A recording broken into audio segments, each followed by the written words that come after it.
Welcome to DIA Today, Democracy in America Today. I'm Matt Parks alongside Dave Corbin. Glad to have you with us to explore the ideas behind today's headlines. My left eye sees pollution.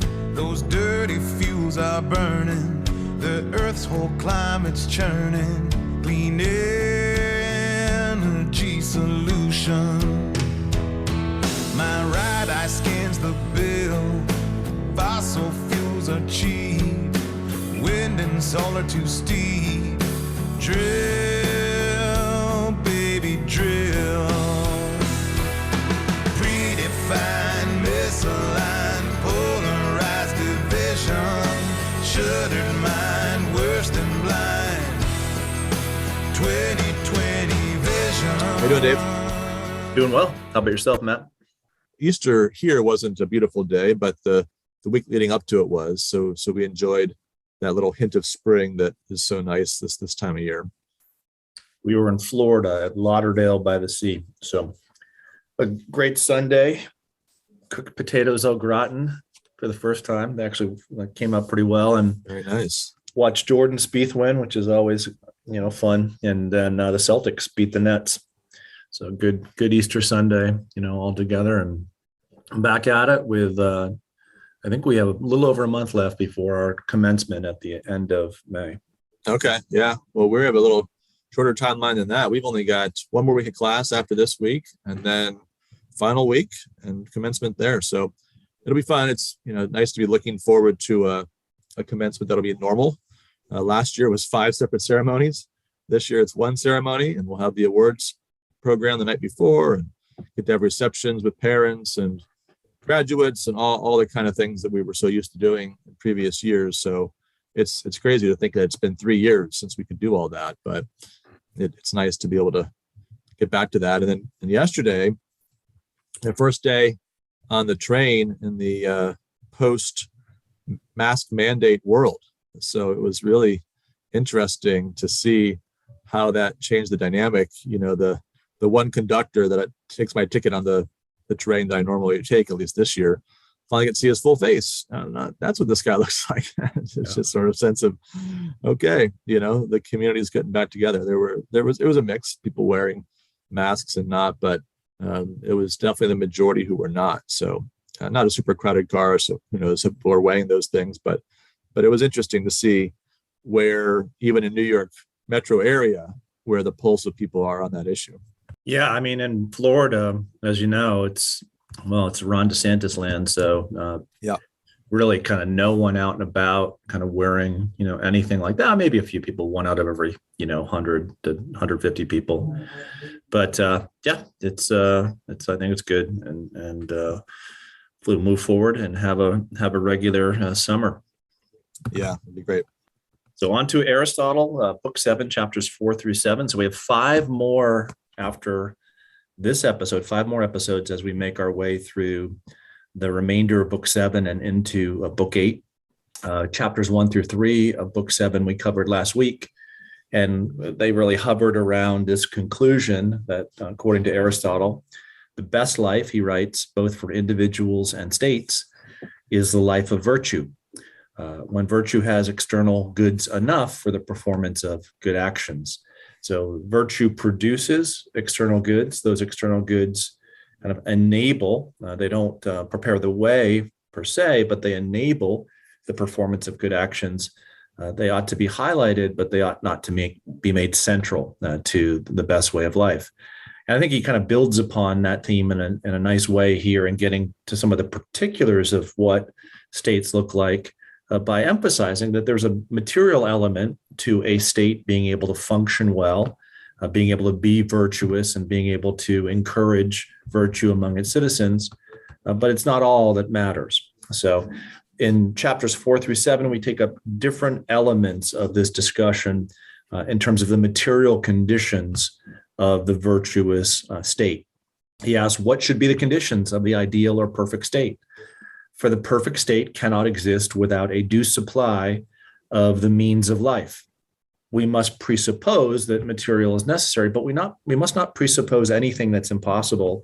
And here I think there's a little bit of a hit or a critique of Plato and Plato's Republic and Socrates' creation of a city in speech that, right, is meant to be impossible. It's meant to be ironic, right? We're not going to create this mythical city with noble lies. Aristotle wants to analyze and assess and propose from something that really could happen. So he's going to build, as he does always, from the ground up.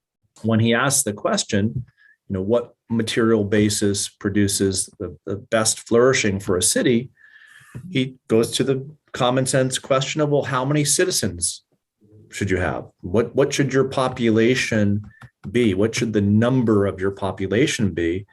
And he says that the number of your population is less important than its character in terms of its power, its ability to work. So numbers per se, quantity per se, must be qualified. The amount of people that you have in a city must be judged by what they bring to the table, by what they can do. So population in and of itself, the greater the number in and of itself, the greater the multitude, does not make for the more flourishing city. What do you make of this first entry into the discussion of the material conditions for good life? Well, it seems like it fits kind of the general framework of argument that we often get from Aristotle, where we think about extremes on both ends that don't work. Obviously, if you have too few people, then you're always in danger of being overrun by your neighbors. You can't secure yourself in a world of clashing interests and clashing countries.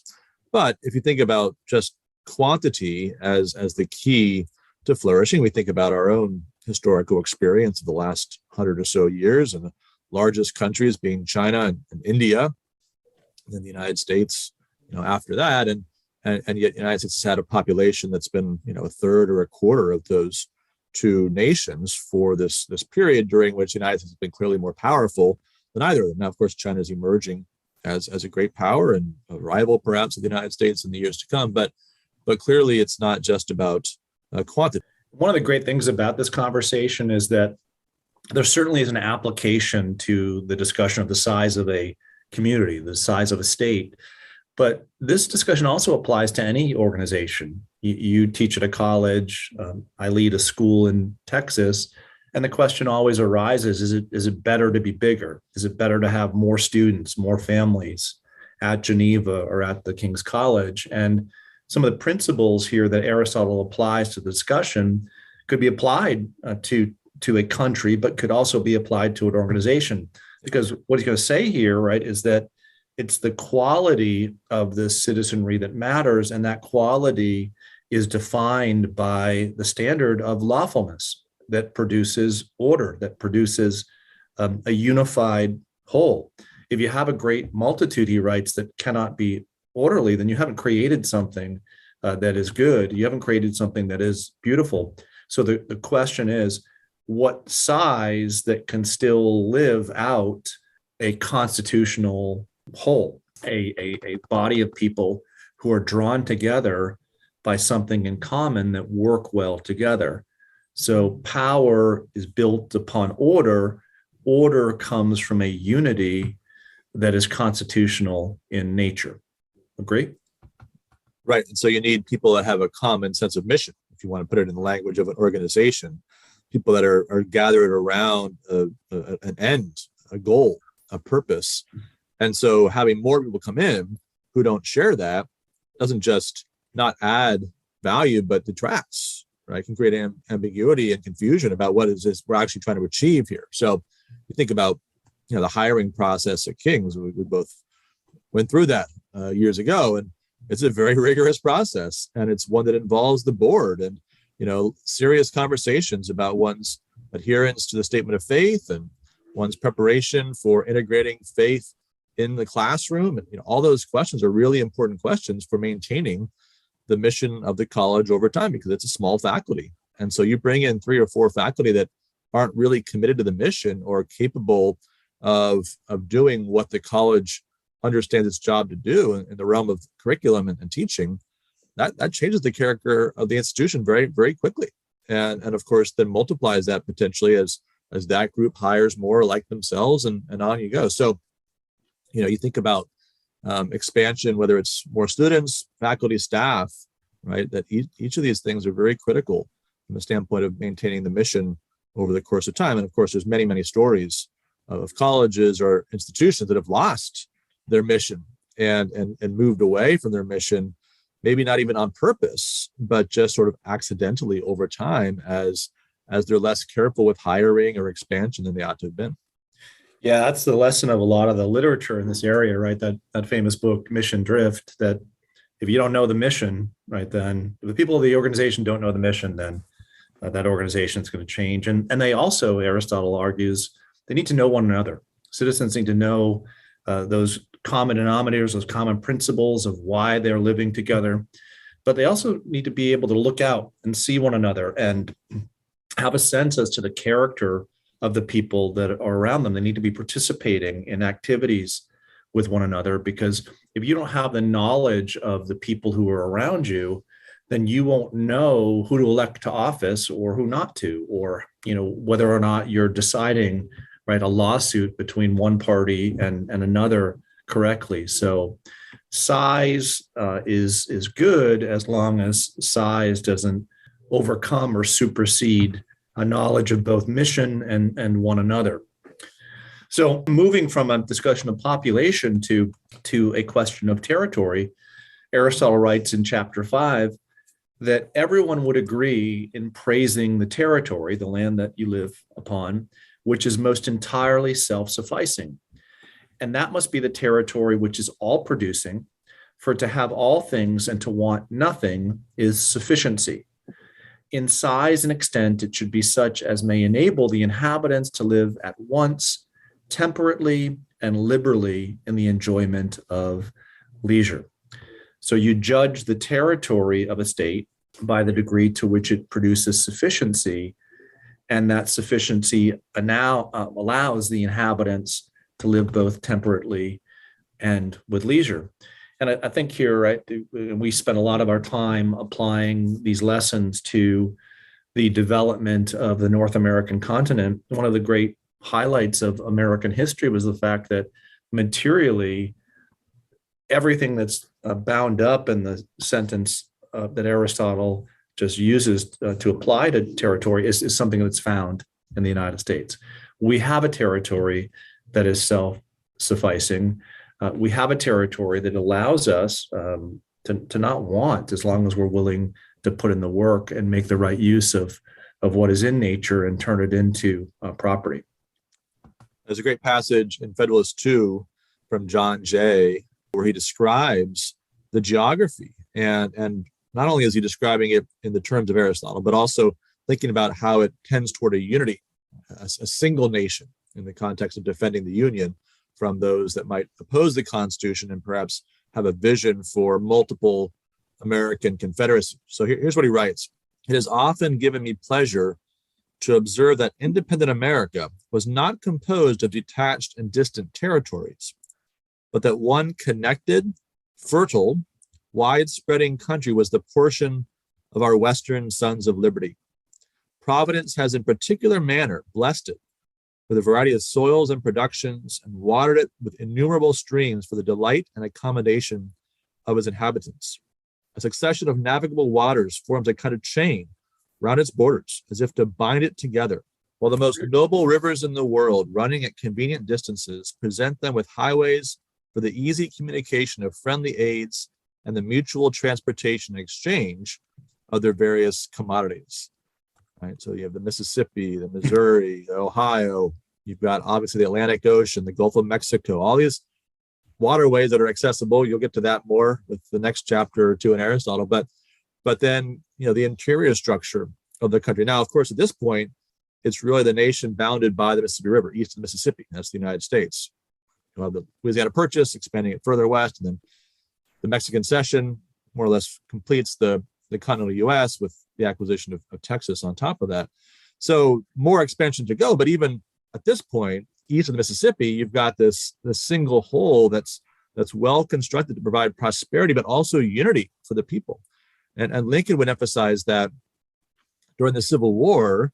Now we're talking about the whole continental United States, but arguing that there really wasn't a good place to draw a line, north or south, east or west, that the borders would have to be artificial. And there really wouldn't be a good way to make this continent be two countries instead of one. And so all the more reason to try to bind up the nation in the context of that conflict and to preserve the unity that was so central to the prosperity of the American people. Yeah, and it's a prosperity produced because it's produced by people who are called upon to labor. So there's an opportunity, right, in the territory that if they put in the work, right, if they acculturate what is there within nature, if they mix culture and nature, artifice and nature well, then they will be able to create a level of prosperity. And here, Aristotle, as often talks in the language of the mean between two extremes, you could have a land, right, that didn't produce anything. And here I think back to Tocqueville's conversation in Democracy in America, that northern North America, that Canada, where it's very difficult to work the land, or southern North America, present day, Central America, where the land produces on its own. But there's something unique about the central part of the North American continent that fits perfectly within Aristotle's definition on this front, on the prosperity front, but on other fronts as well. He'll go on to argue that the best state has a territory in which it's difficult to access, by an enemy, but has that ease of egress to its inhabitants. I mean, that's a definition of the United States, as you just mentioned. The Mississippi, the waterways, but the Atlantic Ocean separates the early American colonies from Europe, is well situated, secondly, in regard to both the sea and land. Yes, it has an inland.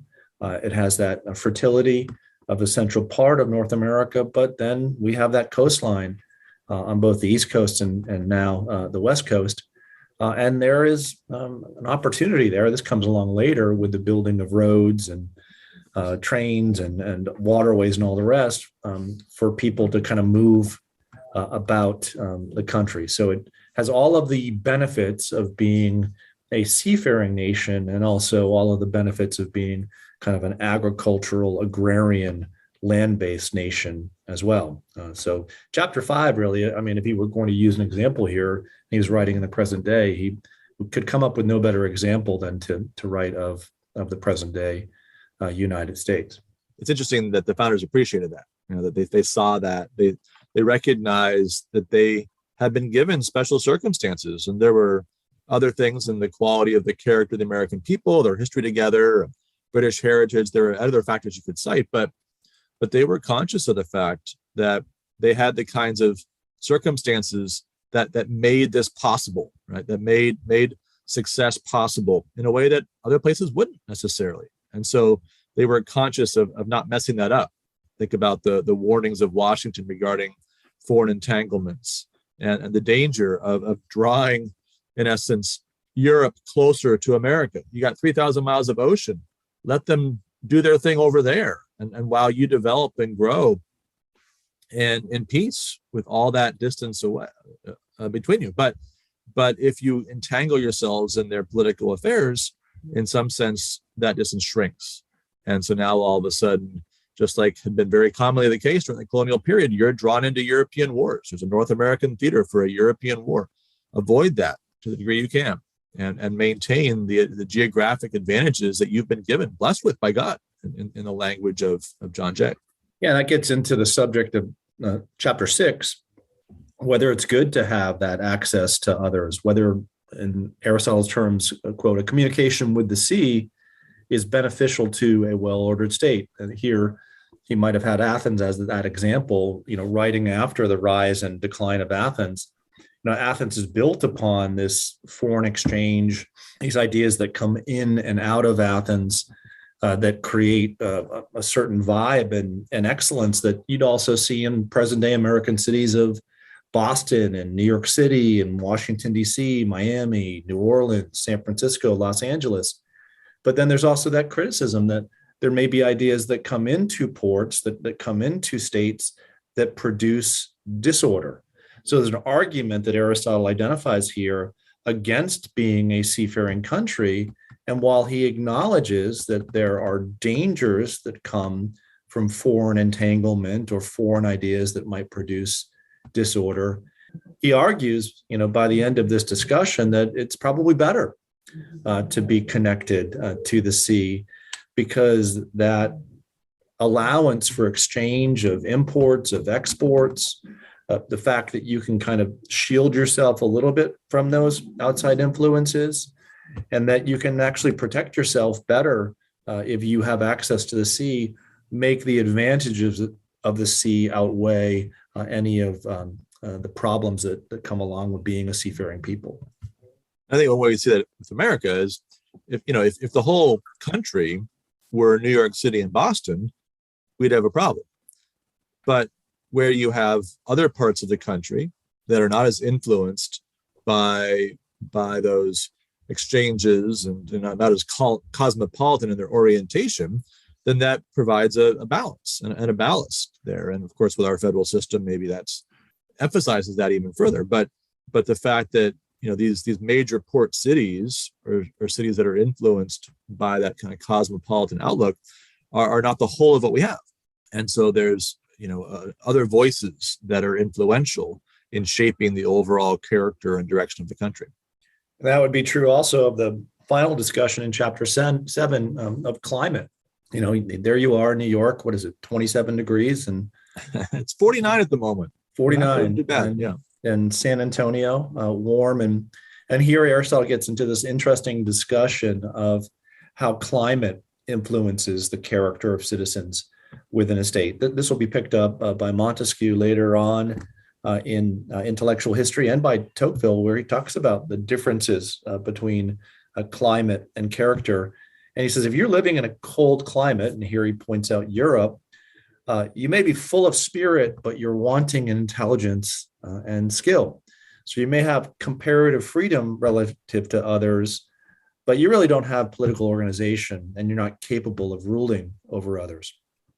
So he compares those living in Europe in a cold climate, right, who are free yet wanting in intelligence, with those who are the natives of Asia, who are intelligent and inventive, but wanting in spirit. So they're always in a state of subjection and slavery. So we should not be surprised that where he lands here is the Hellenic race, which is situated between them, is likewise intermediate in character.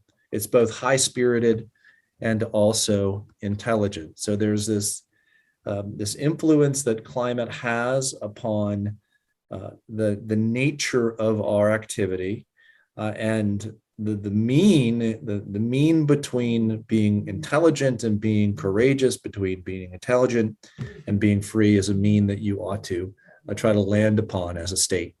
And I think, and go back to John Jay, because right after he describes the geography of the United States, the very next paragraph, he talks about the people.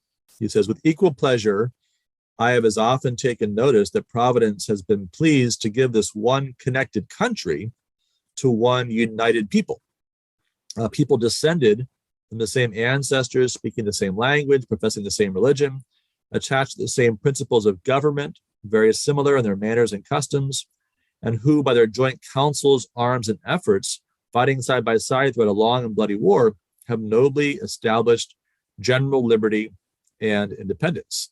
So there's kind of a spiritedness there, but also whether it's kind of intelligence that points them to the institutions of free government. Of course, Publius wanting to contribute to that intelligence to make the case for a certain kind of free government that's embodied in the Constitution. So there's a chance for the American people to have these two qualities as well that Aristotle was pointing out as John Jay describes their character, their history, and their development together through the experience as British colonies and now into the years of independence that followed.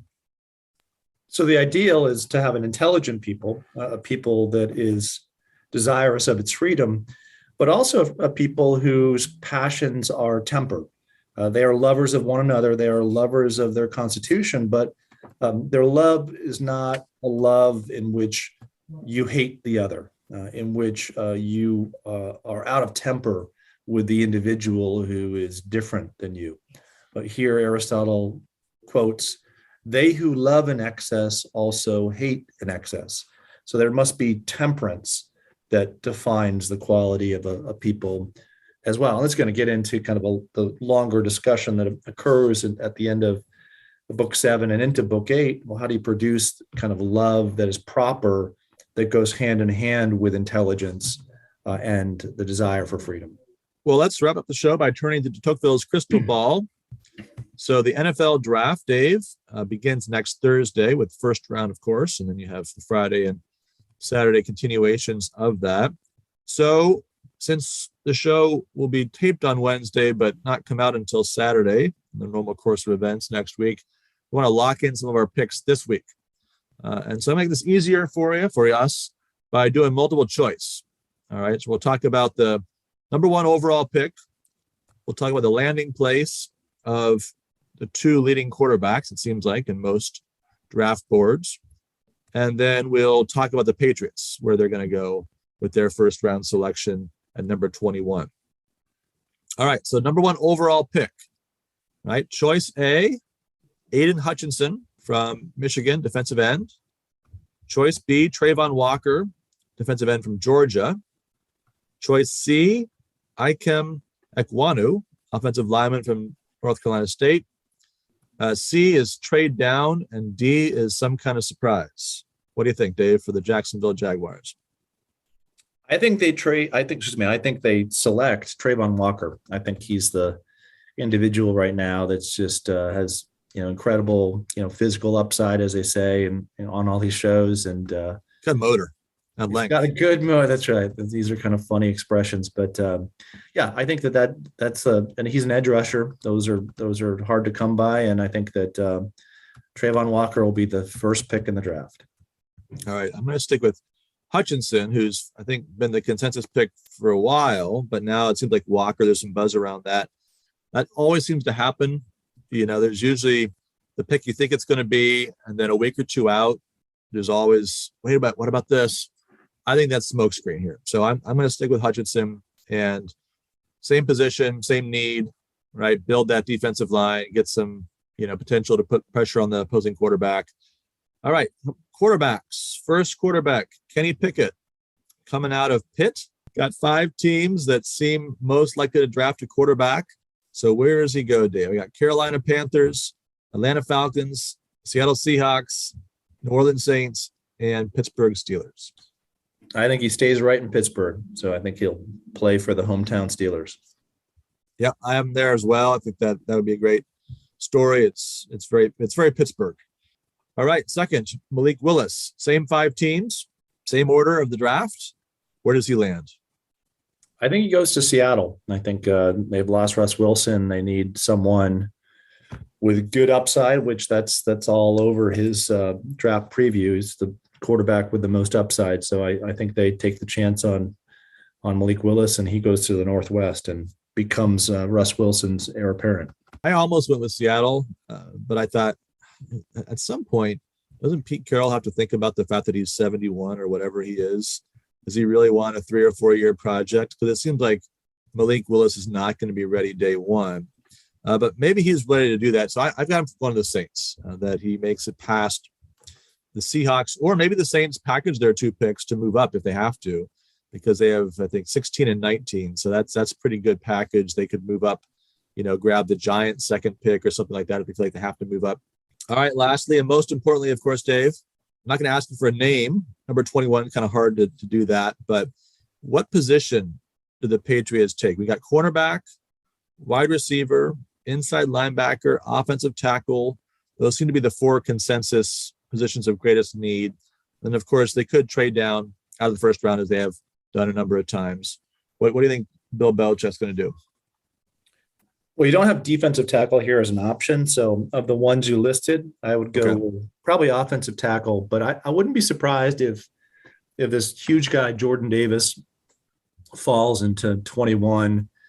He's not an immediate need, but he's, an inckredible player who plays big. And you put him in the center of the Patriots line with Christian Barmore, and I think that those two would be pretty incredible together. But if he's not on my list, I'll probably go with offensive tackle, just planning for the future. Okay. No, I'll give you a choice F. I'll let you go defensive lineman. So I'll go defensive lineman then. Okay. all right, fair enough. Yeah, I think they're likely to go for offensive linemen later in the drafts, but they've had some success, third, fourth, fifth round guys that they're able to develop. Usually it takes a year or two, but it seems like they have pretty high level of confidence they can find somebody for the offensive line later in the draft. I'm going to say cornerback. And it's one of those positions, of course, where Belichick has a great track record, from his history as defensive coordinator and, going way back. That was really his area of expertise. So they seem to have done well over the years drafting at that position. So I think they're going to go there and solidify the secondary. That'd be kind of interesting. I think that if you're looking for storylines, if they were able to get Darryl Stingley Jr. from LSU, given that his grandfather, as you remember, was the wide receiver, right, who was made a quadriplegic, right, by Jack Tatum in the 70s. Right. That would be pretty neat to have the Stingley family kind of back in the Patriots fold. That would be a great story. And we'll see where we are in a couple of weeks' time on those picks. In the meantime, thank you as always for listening. Please remember to subscribe and review the show on your favorite podcast platform. Don't forget you can contact us at democracyinamericatoday@gmail.com. Look forward to talking to you soon.